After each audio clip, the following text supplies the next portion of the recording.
Indianapolis Colts owner Carlie Irsay-Gordon just explains the sense of urgency that is just heightened going forward for this Indianapolis Colts team. Let's get to it.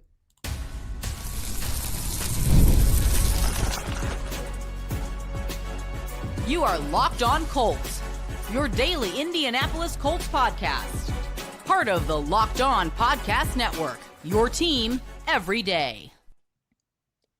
Welcome to Locked On Colts, part of the Locked On Podcast Network, now the #1 sports podcast network around. Today's episode is brought to you by PrizePicks. Download the PrizePicks app today and use code LOCKEDONNFL to get $50 in lineups after you play your first $5 lineup. Hello, everyone. My name is Zach Hicks, your resident film nerd of HorseshoeHuddle.com. I'm joined, as always, by Jake Arthur, the boots on the ground over at Round Table Sports, doing some great work over there. And Jake was at a press conference today, and a lot of press conferences today, as the Colts are cleaning out their lockers. They're getting ready for the offseason.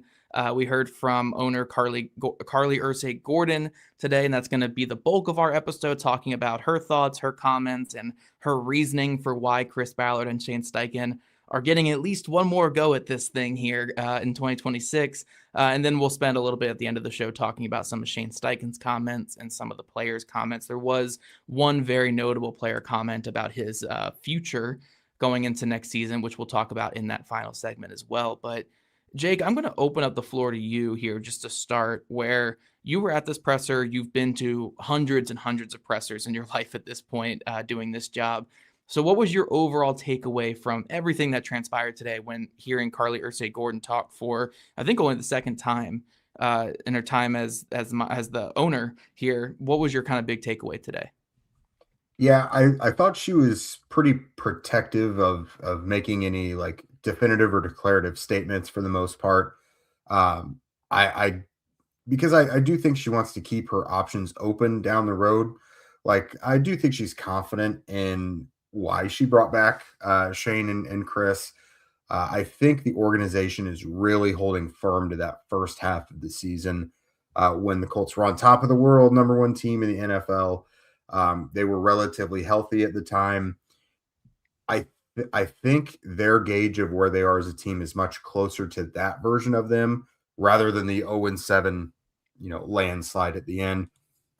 And, if you rewind to in the offseason, when the Irsay sisters were introduced as the new owners and everything, the question was asked, whether this is make or break. 2025 was a make or break season. And, she wanted to kind of shy away from that. And she said, I don't want to really say that because anything can happen. You could be decimated by injuries, so on and so forth. And then you just kind of cling to that. And it's like, yeah, like that's kind of what happened. I don't want to, absolve anyone of anything else that happened. But anything I've heard of from this team, it's been about the injuries and it's been about closing games. And it's like, you're kind of trying to close games with guys replacing these injured players as well. It is an excuse at the end of the day because everyone deals with injuries, and it feels like this is much more leaning into 1 year rather than looking at the entire body of like Chris Ballard's work, for example, or even Shane Steichen's, because these guys, they just haven't accomplished anything to get this type of grace. You know what I mean? They were off to an awesome start to the season, but we can't act like the back half didn't happen. Like, there were pretty bad injuries they had to deal with, of course, but you can't be out here losing 7 straight games. When you looked that good early in the year, why do you suddenly look that bad? Did a couple players make that big a difference? And if they did, that's not good. Yeah. That is something that was built by Shane Steichen and Chris Ballard. So the big takeaway, I think, is she didn't want to declare 2026 playoffs or bust, make or break or anything, because I do think she wants to leave herself some wiggle room in case something like 2025 happens. And that's kind of my fear with this is last offseason, she did paint that picture really well. Like, what if we start hot and injuries derail a promising season? Then that has to be taken in consideration. Mm-hmm. She didn't paint that same picture because it's the picture that just happened, right? She already has the portrait of that here right behind her. But my fear is she didn't again, I understand where some people are saying you can't go out there and just put that expectation, but also I'm like, why not? At the end of the day, Yeah. like maybe you don't have to outwardly say it, but it's like how many seasons do you get this pass? Like what if next season starts 4-0, 5-0, and then Daniel Jones has another injury? I mean, he hasn't been healthy whatsoever in his NFL career at this point. He's missed like a good like 30% of his NFL games in it throughout his career due to injury. So if he has another injury next season, when the Colts are putting all these eggs in the Daniel Jones basket and they go from like 4-0 to 8-9 or 9-8 from there, is that good enough to bring everybody back again? Like where's the line that we draw? And I feel for her to a degree because it's like this is the bed that Jim Irsay made, not really Carlie Irsay-Gordon. Like this is, she's not the one who made the decision to keep Chris Ballard for 8 years. For 9 years. She's the one who decided to keep him for the 10th year. So it's kind of hard to put it all on her. But at the end of the day, she had a chance to make a one firm, like rectifying statement. And she wasn't able to do that here. And to a degree, I understand, but to another side of it, it's like, look, I think there were some good questions asked at this press conference where it's like, what have these guys done to earn this much grace? And so much of it is just based off of her 1 year experience with them rather than what we've seen from these guys, especially from Chris Ballard, where it's been, I mean, we're going into year 10 with him here. How many more data points do we need on him? And like you said, like she went out of her way multiple times to say, 7 losses in a row, it's inexcusable. We don't want that to happen. It can't happen. We're not making excuses with it, but no one's being held accountable for it. So then it is excusable, like, Yeah. and like you said, she was very protected, and that's why a lot of these answers came out this way. But to me, a lot of it was just like, it kind of gave off the impression like, we want to see better results next year, but we'll see. And I think that's a hard sell for these fans right now who just are out for blood, having the 3rd longest playoff drought in the NFL, and they've had the same general manager throughout that entire playoff drought. Yeah, and I know like fans are both apathetic and angry. Like you kind of either fall into either bucket right now. To a degree, I haven't really seen for a very very long time when it comes to Colts fans, and so a lot of people say doesn't care, this that, not pissed enough. She declared probably 10 times that she was pissed today. I think more than anything it is it's the timidness to dismiss these decision makers who are in charge of building something that they feel they are very close to turning the corner on. But I still think there's a big plot hole there, because if you're really looking at injuries and finishing games and everything, well, these injured players, it's not like a bunch of them are like spring chickens with their entire careers ahead of them. Right, like Justin right. Wally and Hunter Wooler, you can say that. Daniel Jones being a quarterback coming back from an Achilles, that's tough. DeForest Buckner returning at 32 years old next year with a neck surgery, not great. Mooney Ward, who we're going to get to later, we're not even sure if he is going to be an active NFL player in 2026. So there's a lot of these guys that you're counting on to come back healthy, and it's like, are these guys even in their prime anymore? Like at least Jones, like quarterback primes are pretty wide, and he may eventually return to look what he did look like early in the year, but I wouldn't count on it in 2026, at least not in the early portion of it. Yeah, no, I'm with you completely there. And I really think, and this is a topic for another show, so I don't want to go too much into it. I understand giving Ballard and Shane this like one final year and like, all right, do what you can to try to recapture that glory of early last season and see if that can turn into more prolonged success next year. And if you don't, we can cut ties and have this fresh slate for a new general manager. But when you have a desperate general manager who has control over the finances and the picks and ways to move money around to make next season work, he's going to make that situation past 2026 not as desirable as a result, So we're looking at it right now where it's like, okay, cool. 2026, you have some clean outs on a lot of these contracts. There's not, a bunch of guys that are on the books past that who are over 30, and a new general manager can come in here and clean that out, and he's going to get his first round picks back. But then you got Ballard who wants to keep his job, and wants to maximize this current window to keep his job. So what stops him from restructuring to the future? What stops him from pushing stuff to the future and trading future picks? And if you're going to say, that's when Carlie could step in and say, no, you can't do that, then why even bring him back if he can't operate like a regular general manager? Yeah. So this is just where my overall complaints come with this. But those are our overall takeaways that we probably would have had prior to the press conference regardless. So coming up, Jake and I are going to react to very specific things that were said in the press conference and specific things that she alluded to within it, mostly talking about the sense of urgency and the need to finish games. That was the biggest thing that she said today. Kicking off the year feeling good is the goal, right? That's what we all want to do. Honestly, hydration is probably the easiest win. You know, who here hasn't been on a water champion kind of run before? But when I stay on top of it, my energy, focus, and mood all level up. But let's be real. Plain water doesn't always cut it, especially when you're grinding through long days, hitting the gym, or just trying to stay consistent with your health goals. But that's where DripDrop comes in. Doctor-developed, proven fast hydration that helps your body and mind work better. Think clearer, focus, better energy, elevated mood, even that fresh skin glow. I've been using DripDrop as part of my daily morning routine. You know, take your medicine, take your vitamins, down a DripDrop. That is part of both my wife and I's routine now.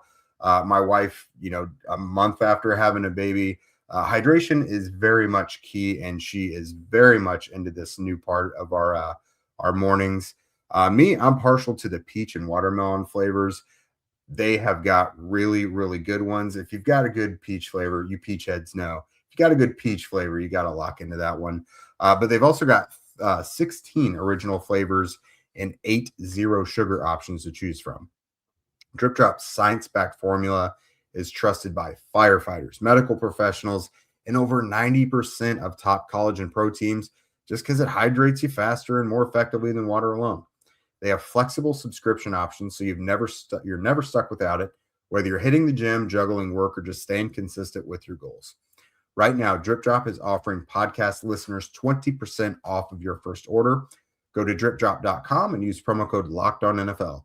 That's DripDrop.com, promo code LOCKEDONNFL for 20% off.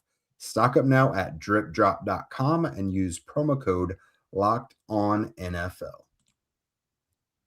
This episode is also brought to you by PrizePicks. Whether you're starting a new routine or jumping into player projections for the first time, trying something new can feel like a challenge. But with PrizePicks, it always feels good to be right. With high-pressure football matchups every single weekend, and elite hoops action almost every night, not Pacers, but other teams' elite hoops action.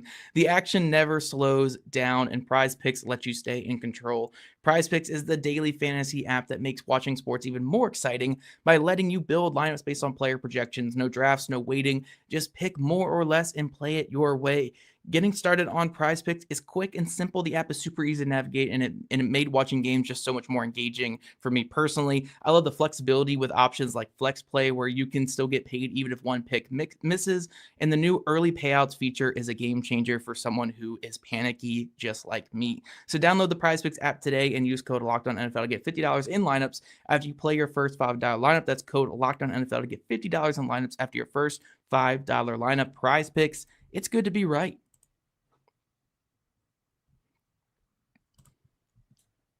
And real quick, guys, we want to thank you for making Locked On Colts your first listen of the day. And thank you for making Locked On Colts your #1 sports podcast network. If you haven't already, make sure you're checking out the new Everydayer Clubs. You can catch our audio ad-free and get an invite to members-only Locked On Everydayer Club Discord server, which includes a group chat just for listeners of our shows. Go to lockedoncolts.supercast.com to join or even gift a subscription. Now, Jake, we are getting back to this Carlie Irsay-Gordon press conference.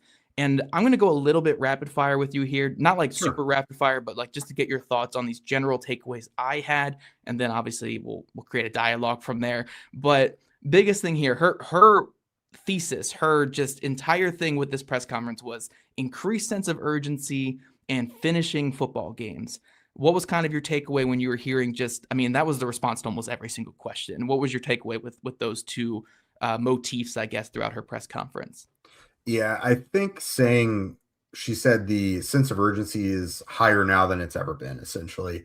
And to me, that's kind of the do or die attitude that people were looking for her to stamp on it with Ballard and Steichen. but with that, she talked about Ballard, him developing in his approach to things and being more aggressive and things like that. I think the expectation is going to have to be that this offseason is going to kind of have to resemble last year's. Now, they may not have the same ammo, but you can't just sit on your hands. There are high expectations now. And again, a very high sense of urgency, meaning the expectation now is to win. So if she sees you just out here letting all these free agents and players who could clearly help just bypass you, that's going to be a problem. And when we're sitting here with another 8 and 9 season, we can, have a big red circle over, here in this offseason is where you did not approach it with a heightened sense of urgency. Yeah. I think they're going to have to keep making money moves. Yeah, and she alluded to Chris Ballard changing a lot over time, and I am curious to see if that parlays into the one big change we haven't seen from Ballard. And again, it goes to my biggest complaint about last offseason, not moving on from Samson Ebukam, who clearly should have been cut.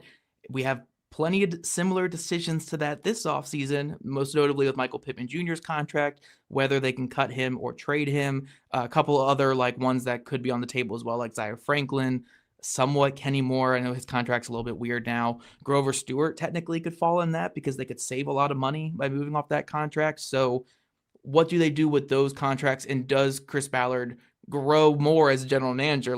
Does this old dog learn another new trick here in year 10? I thought another interesting thing when talking about Shane and Chris Ballard, one is Carlie Irsay-Gordon would not commit to Shane and Chris being tied together. And when she was asked that question, she said, ask me this question again next year at this time.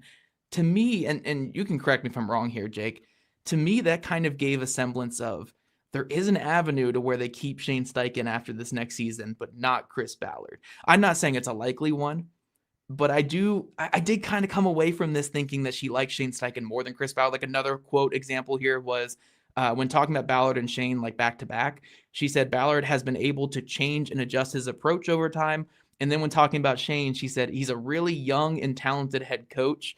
To me, those two ways that she described those two kind of gave me a thing of okay, I think she likes Shane Steichen a lot more than Chris Ballard. And I wonder if there is a scenario where they keep Steichen after this next season and get rid of Chris Ballard, regardless of results, especially with Ballard's contract being up at the end of 2026.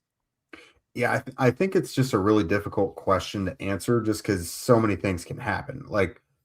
You can think that Shane Steichen did a nice job coaching a team with a crappy group of players that he's been given by Ballard, or that Ballard brought in a great group of players and that Steichen and his coaching staff did not do a good enough job getting guys up to speed, developing, and so on. So it can work against each other. I do think it's hard it's hard to just label a pair of guys, GM and head coach, as they ride together, they die together. There's just so much that can happen. I mean, Jim Irsay declared that with Chuck Pagano and Ryan Grigson back in the day, and it's just really, if I'm her, I wouldn't wanted to have commit to that either, because it's just so hard to forecast. But yeah, I mean, Shane Steichen obviously is the younger guy with the really bright future, obviously. And if things don't go well here, he's probably going to fall on his feet faster than Ballard would, just because Ballard would go and get another job very quickly. Don't get me wrong, but his resume would leave a lot of explaining to do, I think. Yeah, he wouldn't get another general manager job, at least for another decade. Not right away, so. No. I mean, look how long Ryan Grigson's been kind of bouncing around, and he hasn't been. And could we say that Ballard's been better than Ryan Grigson at this point? I don't know if we could say that. We defended it early in the Ballard tenure. One more thing I do want to ask you about, Jake, and this is kind of my takeaway from not only what Carlie Irsay-Gordon said, but also with some of Shane Steichen's comments, and I guess it'll lead us into our final segment a little bit. I'm not getting a sense that Anthony Richardson's going to be here in any capacity after the season.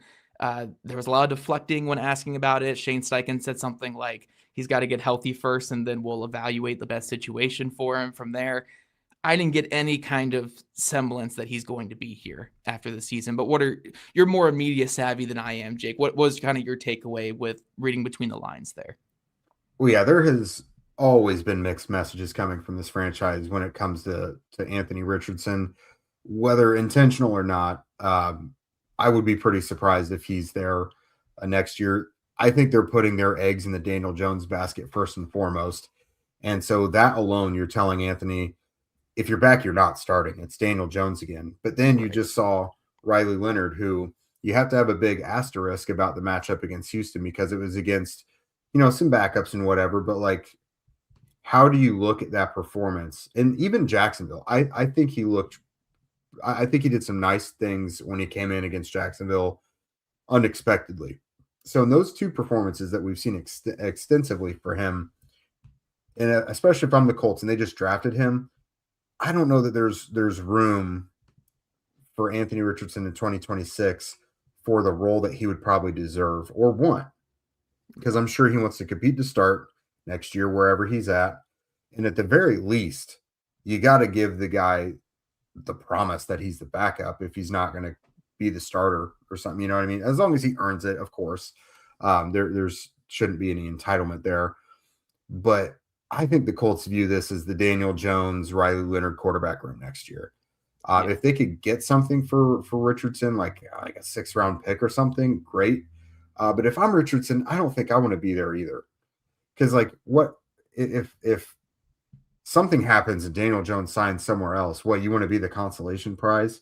They clearly weren't confident in you as their starting quarterback. So I don't know that either side wants Richardson to be there in 2026. Yeah, it certainly seems like we're heading towards a breakup, and everything we've heard from both sides in the last couple of weeks, months has kind of indicated that. But coming up, we're going to dive more into Shane Steichen's comments and also some comments from Moody Ward and Alec Pierce that may preview a little bit of what we could see the rest of the offseason.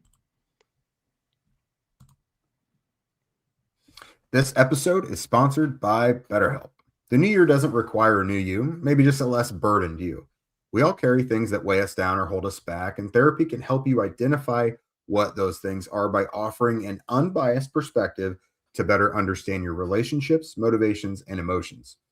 That's where BetterHelp comes in, making it easy to get matched online with a qualified therapist who can help you work through what's holding you back. Me personally, sometimes I struggle when there's like a lot going on, just like chipping away at small things and like making small goals and things like that. And just kind of making everything seem doom and gloom. And that's like a big thing you can work on in therapy, just having some sort of coaching there, people helping you focus and, kind of see the forest through the trees and just, again, set small goals, set boundaries, so that you're not just letting everything in and making everything into this big, huge mess. You can find a way to kind of get out of any personal rut that you're feeling. And all BetterHelp therapists are fully licensed in the U.S. and work according to a strict code of conduct. They do the match work for you. A short questionnaire identifies your needs and preferences, and with over 12 years of experience, they typically get it right the first time. But if you're not happy with your match, you could switch to a different therapist at any time. No biggie. BetterHelp makes it easy to get matched online with a qualified therapist. So sign up and get 10% off at betterhelp.com/lockedon. That's betterhelp.com/lockedon. And guys, the NFL playoffs are nearly upon us, and there's nothing like being at the game. The crowd noise, the energy, and the cheering alongside other fans. Watching at home is great, but being in the stadium just hits differently. The frustrating part has always been just getting the tickets, waiting in the queues, dealing with the logins, and not seeing your team in the playoffs. Those have been the most frustrating aspects of it. That's why the Gametime app gives you the advantage back to fans. It's a hack for unlocking amazing NFL tickets and experiences in just a few taps. The app is incredibly intuitive. Browsing, comparing, and buying tickets took just minutes on there. One of my favorite features is being able to see the view from my seat before buying, so there are no surprises. Zone deals also stand out. You can pick the section. Gametime picks the seats, and you save even more. I really like that the fees are included up front as well, so the price that you see is what you pay. Knowing the tickets are backed by the Gametime guarantee also gives a real peace of mind. Since I'm going to see other teams in the playoffs, there might be a chance that I might not make that game. So I love having that Gametime guarantee. Take the guesswork out of buying NFL tickets with Gametime. Download the Gametime app, create an account, and use code LOCKEDONNFL. That's LOCKEDON NFL. for $20 off of your first purchase. Terms apply. Again, create an account and redeem code LOCKEDONNFL for $20 off. Download the Gametime app today and get back to being there live.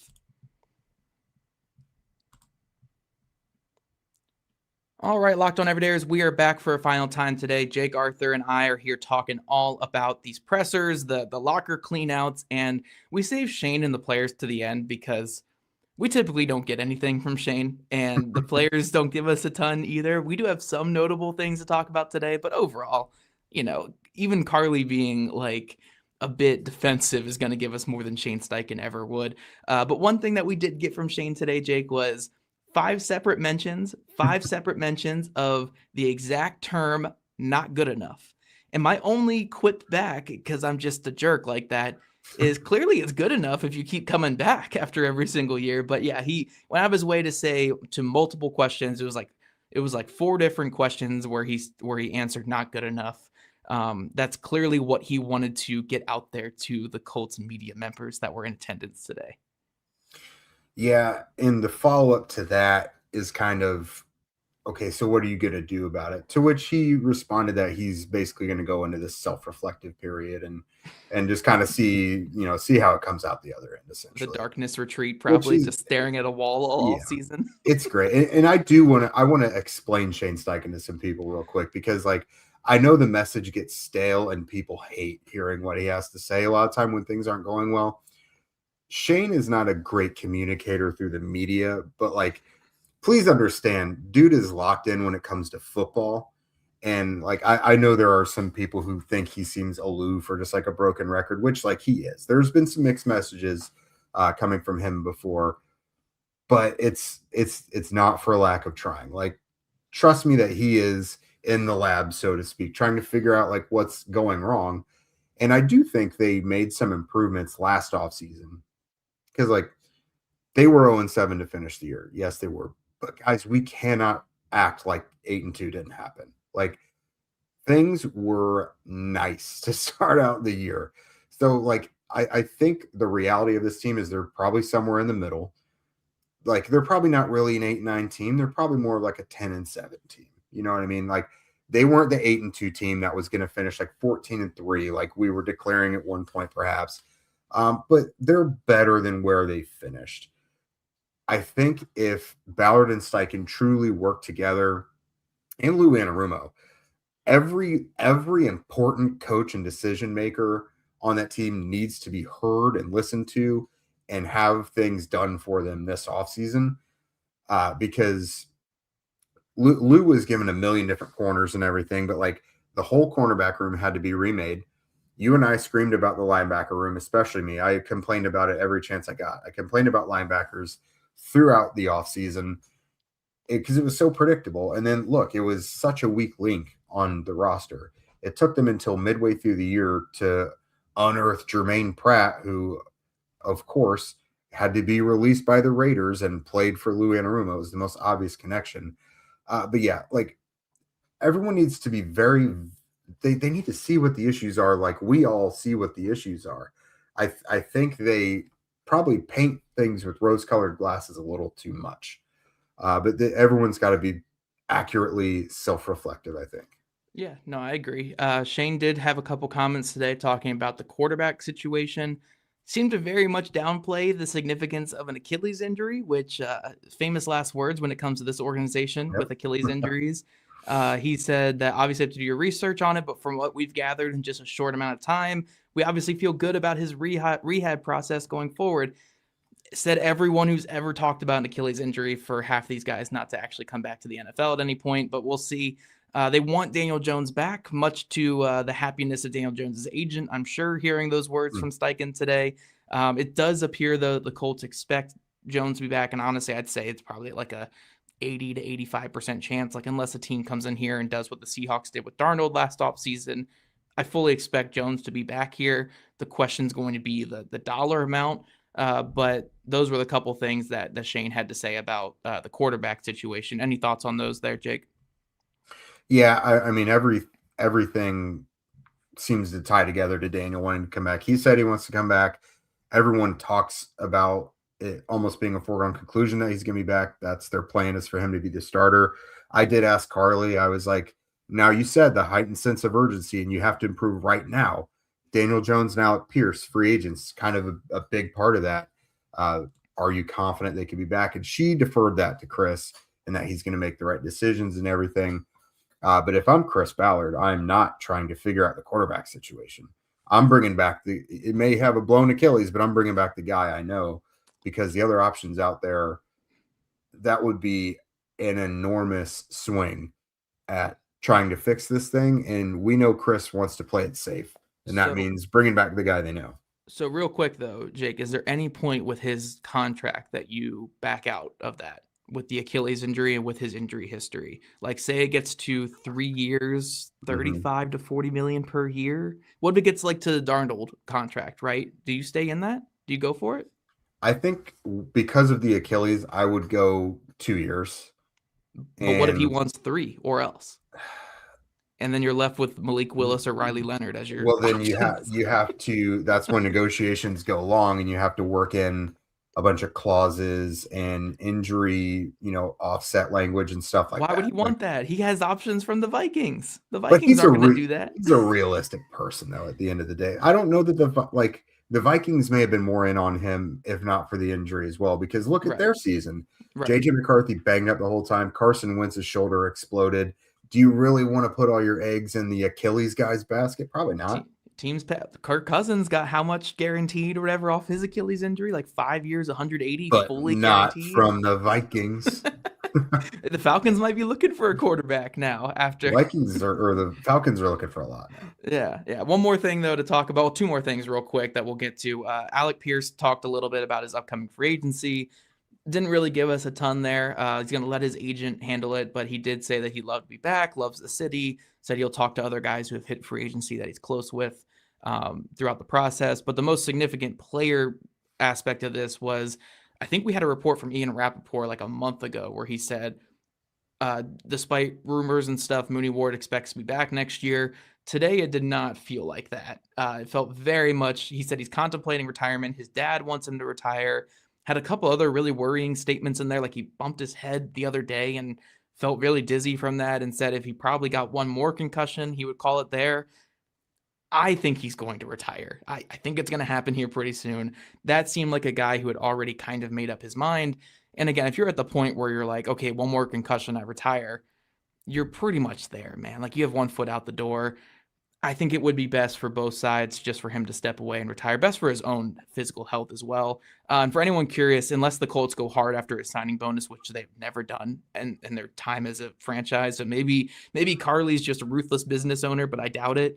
They're not going to really save anything from him retiring. They just, he just steps away from the game and doesn't take another hit like that.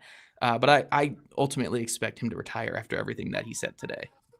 Yeah, I don't want to declare him one way or the other or say what he should or shouldn't do, but just what we've heard from NFL players before, the moment you have that much of a foot in the retirement door, you're probably already there. I couldn't get one way or the other, like which way he was truly leaning.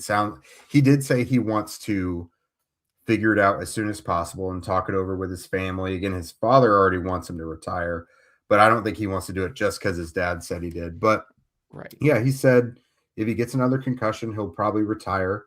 The details he gave us about the last concussion following the Ogletree collision, terrible. It took him like that entire time he was on IR to recover. Like just up until like the essentially Atlanta week, right before it, he was still dizzy. And like, I think he said he had been throwing up still. So he's had severe concussion reactions. And this is a very family oriented person. And he said, like, if he did walk away, he'd be at peace. He has accomplished everything he could in the NFL. He's been a Pro Bowler, All Pro, been to a Super Bowl, won a Super Bowl. There's nothing more for him to accomplish, really. So unless he just wants to come back and prove to himself and others that he can be like an All Pro level corner, he's got nothing left to prove. But I think he said ASAP. So God, in the next month or so, we'll probably find out more. Yeah, I really hope he does step away. Like, look, great career. Love him as a player. I don't think, getting cursed by the Colts, because anyone who steps on the Colts field gets cursed. If they get Trey Hendrickson this offseason, he's never going to play football again after he touches the field. It just happens when you come to Indy. Doesn't take away from the great career he had, especially, I believe he's an undrafted free agent, having the career that he had. Fantastic career. But that's all we have for today, guys. Tune in going forward for more off-season coverage, more crying about Chris Ballard being back, more Carlie Irsay-Gordon discussion. We'll have a lot of that the rest of this week and the rest of this off-season. Still 5 shows a week coming at you guys here on Locked On Colts. So thanks again for tuning in to Locked On Colts. We'll be back again tomorrow as we continue breaking down this off-season. Make sure you subscribe and follow Locked On Colts and get all the latest episodes. If you don't already, make sure you're following at Locked On Colts, at Jake Arthur, Fallon, at Zach Hicks 2, all on social media. If you never miss an episode, the Everydayer Club is built for you. Get Locked On Colts ad-free plus members-only Discord access and more. Head to lockedoncolts.supercast.com to join the club.